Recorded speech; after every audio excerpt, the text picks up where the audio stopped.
Welcome to Newsclick. Today we have with us Professor of Sociological Theory at York University, Toronto, Canada, but an Italian, Professor Marcello Musto, with us to talk to us about political developments in Europe, especially with regards to the left movement there. But before we welcome Professor Thanks for Marcello, the invitation. It's a pleasure being here with you. First question I'd like to pose to you is about the political scenario in Europe today. What do you think has dramatically taken place in Europe today? Well, I would like to start by explaining to the people who are listening to us that the political scenario today in Europe has dramatically changed compared to the idea of Europe that people were used to, 20 years ago, 2 decades ago, for example. So, just to make some examples, we had countries like Italy, like France, like Spain, like Greece, where there was a very strong polarization of the votes, of the political participation. I'm thinking about the cases of socialist parties and Popular Party in Spain, or the PASOK, the Socialist Party, and the New Democracy in Greece, or the center-left and the center-right in France, in Italy. So these two parties, or sometimes these two coalitions, occupied at least 2/3 of the political scenario, and they got at least, sometimes more than 2/3 of the votes. You mean post after the Second War? No, I'm talking about in particular the last 2 decades, as I said. Then later we can examine the period before. I'm talking about the end of Soviet Union and the new political scenario that started with that era, so the end of the communist parties. Okay. This bipolar organization of politics in these countries, but we could say the same about Scandinavia, where social democracy was very strong, or United Kingdom, even though now there is the Liberal Party, but Conservative and Labour parties occupy this space. So the new phenomenon, I would like to start from this point, that we have now is that there are new forces that emerge into political situation of Europe today. And these new forms emerge in particular, I would say, after, or became stronger, in particular after the beginning of the economic crisis, where the crisis that erupted in the United States in 2007, 2008, arrived to Europe. And then later, perhaps we want to talk about the role that the European Union have in this, economic policy, etc.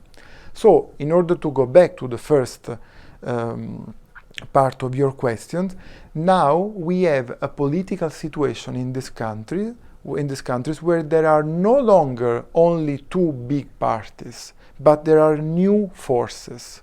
And these forces in some countries are new movements that did not exist before.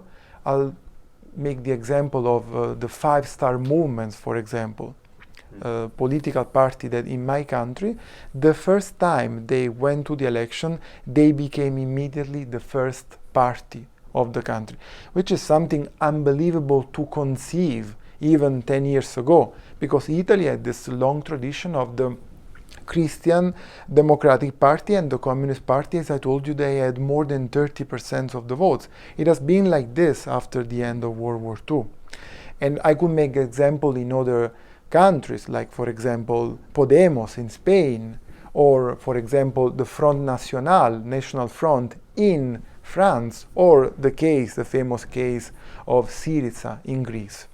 So, in order to overview the situation and complete my answer, I will say that there are new, different forces that emerge in the past years, and that collapsed a little bit the political system that exists before. Now it is no longer center left and center right, but sometimes there are new parties, new political formations, sometimes radical left, sometimes far right movement, neo-fascist movement sometimes, some other times populist, new demagogic movements, like for example the case of UKIP in England. They already existed before, but they became stronger in the past years, and they were the first party at European election in 2004. So these new forces have created a new political scenario, a political scenario that, I want to repeat this again, that was inconceivable a few years ago. What do you believe is the reason for this collapse of this bipartisan dominated politics? Well, or let me put it also, add also that this is indicative of also a crisis of the ruling classes. Let's start with the first part of the question.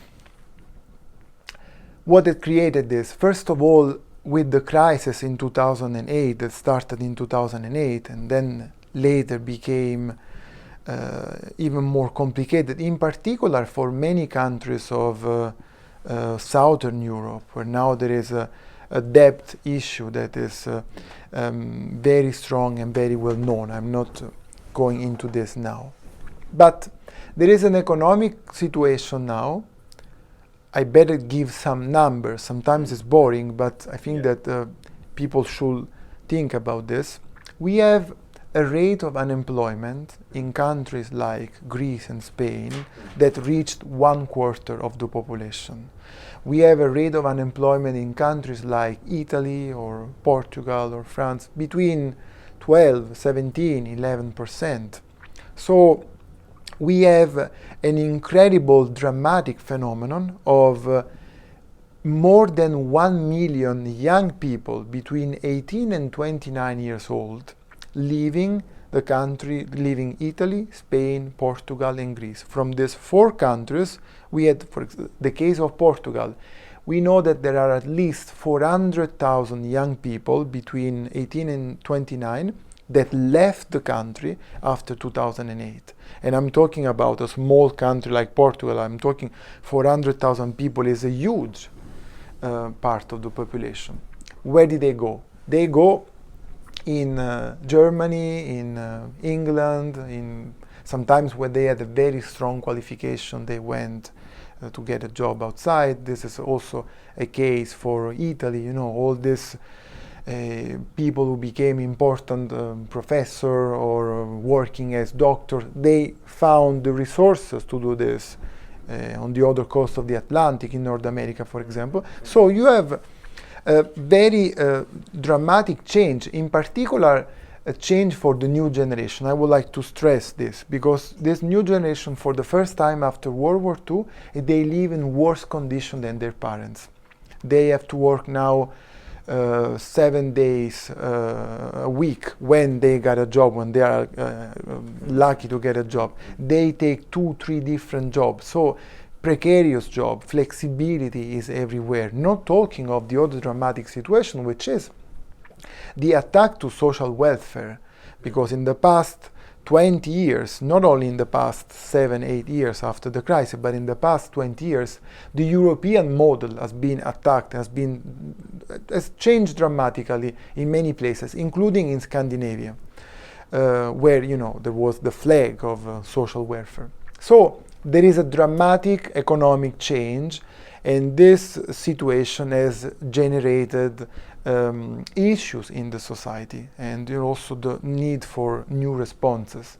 But I will say that the more important reason for the political changes that we have discussed so far is the fact that these 2 alliances, these 2 poles, the center left and the center right and the center left, they have been following more or less the same kind of economic policies. So I don't like to say liberals and socialists are the same. I don't like to say that all the cats in the night are black. No, I want to be very careful with this. But we can really say that in the past years, the policies of the center-left became extremely liberal, and they followed all the things that they were fighting 20, 25 years ago. I want to contextualize this, giving some references for our audience. I'm talking about Tony Blair and the Third Way in the Labour Party.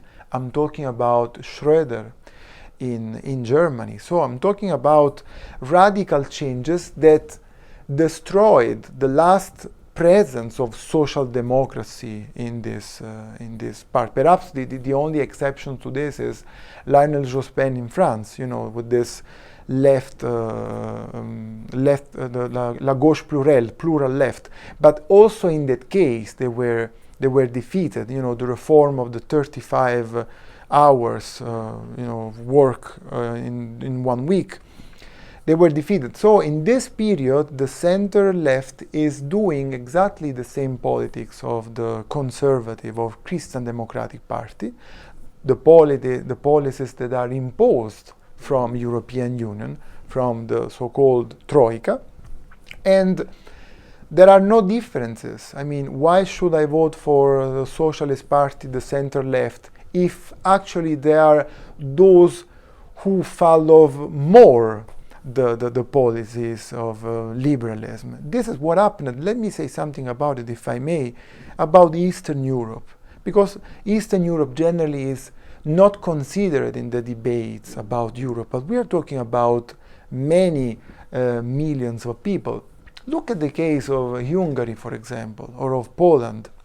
There were the socialist parties who introduced these austerity policies against the social welfare. And these policies generated the social disaster that happened in the past years. And today, what do you have in these countries?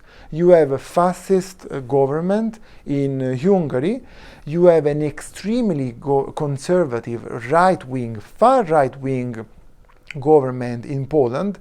By the way, the first time that a party is taking the full majority at the election after 1989, after the end of the so-called actually existing socialism. And of course, there is no way for the left to reopen a discourse, to have credibility with the workers, with the people. So this is what happened. These are the problems that Europe is facing now. I think this is a good point to then come to an issue which you have dealt with extensively in your writings, which is how was the left impacted in Europe by the collapse of Soviet socialism in 1989, and what has been the political trajectory of the left since then?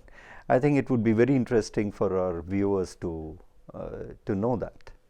Yes, this is a big topic, should be a topic, only this one for an interview. I will try to give some references. In 1989, there is an epic change.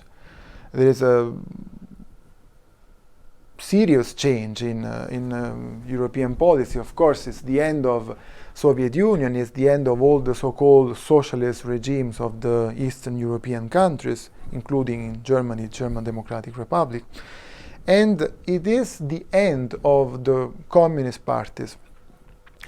The big communist parties who were so strong, so important in political life of countries like Italy, France. Also in France, historically the Communist Party had around 1/5 of the votes of the electoral body. So after this period, after this change, the majorities of these parties, you know that some of them already started to take some distances from Soviet Union with the Euro-communism, which was a moderate, a reformist project started in Italy with Berlinguer and then later followed by Carrillo in Spain, etc. So the majority of these political forces, they joined the Social Democratic family, and they went into this group that today is called the group of Socialists and Democrats, which is, in the European Parliament, the group where historically you find parties like the Socialist in France, the German Social Democracy, the German Social Democratic Party, etc. In Italy, this is the case. No, the majority of CPI, of the Communist Party, they changed names. They founded a new party. They founded a new party, the Democratic Left Party, which later became the Democratic Left, because these people wanted to distanciate themselves to political organization. So the word party was skipped, and then this Democratic Left became later the Democratic Party, following this idea of Clinton, of United States. This is what happened with Romano Prodi in Italy, at the same time that Blair was doing the new Labour Party. So there is a very strong difference with the Communist Party. A difference that is not only in terms of social policies, but I'm also thinking about another dramatic event that we have to consider when we talk about Europe today. War. The war, the fact that, this party participated to the war in Yugoslavia in 1998. The prime minister in Italy who gave the Italian bases to attack the former Yugoslavia country was a former leader of the Communist Party. And I'm thinking about the participation in Afghanistan, the participation in Iraq, a little bit different. We should see some parties voted in favor, some other parties no, but there is a big change. So only one small part of these old communist parties remain, try to reorganize in a very difficult times, because these are the times where really neoliberalism is a mantra. No, there is the famous sentence of Margaret Thatcher, there is no alternative. No, in this dramatic scenario, in France, in Spain, in Italy, in Portugal, in Germany later too, there is a sort of attempt to reorganize the left. Sometimes this attempt has been positive, and these parties achieved 8 to 10%, 7 to 10% of the votes. Sometimes it has been very difficult to reopen a discourse, to reopen a space for the left in these countries, because I'm also talking about a labor movement that is changing. I'm also talking about unions that are no longer representative of these millions of workers as it was in the past, in the 60s, in the 70s, in the golden age for the left in Europe. And I'm also talking about the difficulties for social movements to reorganize themselves in this new complex political scenario. So these are some changes that happened immediately after the fall of Berlin Wall in 1989.